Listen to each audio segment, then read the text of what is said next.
Our next contestant, Daria Michelle Cave. Hope. Hope. Daria Michelle Cave. Hope? I was 7 years old in a cold Canadian country town. Hope? I had none.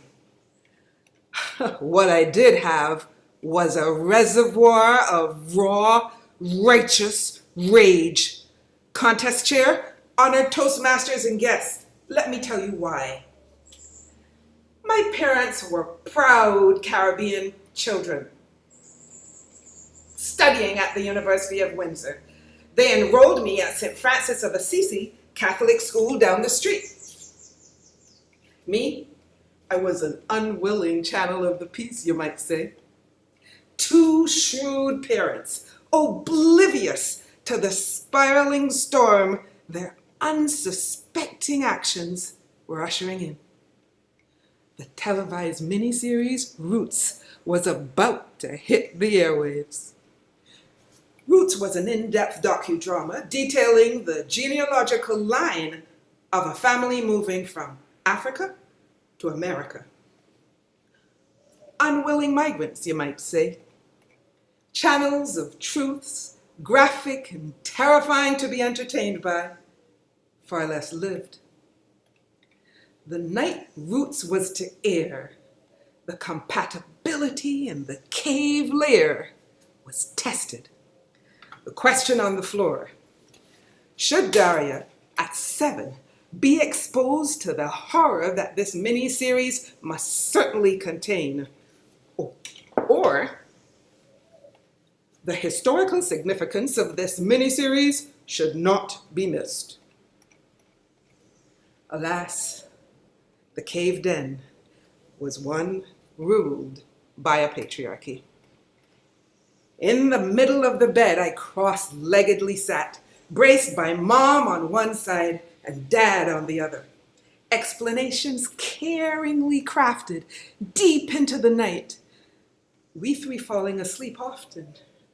Right there, in the middle of the bed, arms wrapped around me, shielding me still from one unspoken truth my 7-year-old brain could not grasp.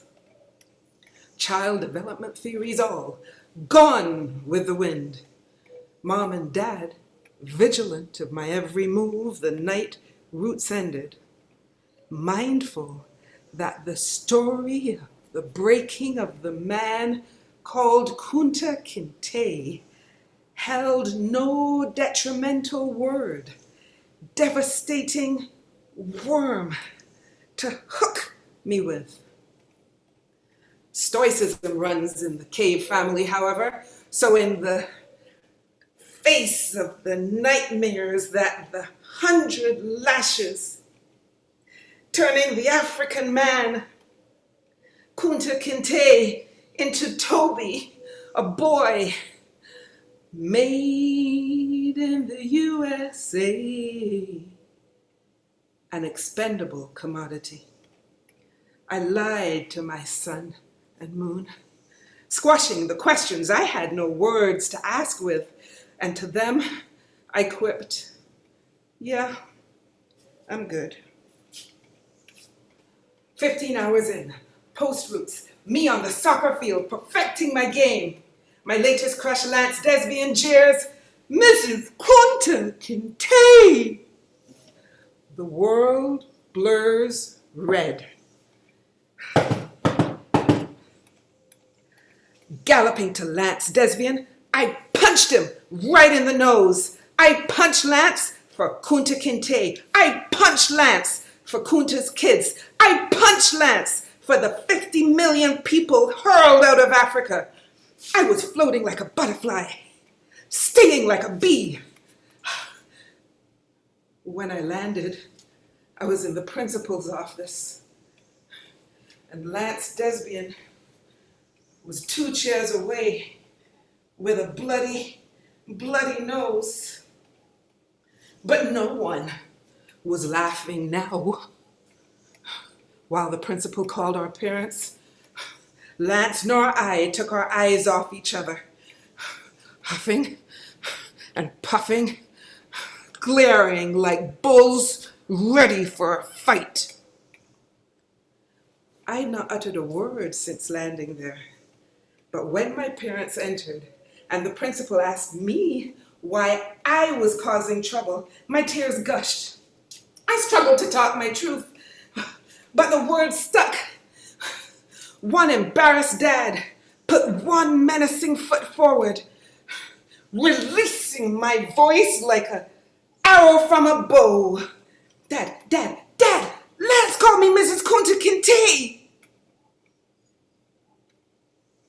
Pure understanding dawned on all 5 adult faces, an instantaneous recollection of the 7 nights that Alex Haley's roots took the world on a groundbreaking, heart-wrenching journey of the capture, the torture of children, women, and men, stolen to build a new world.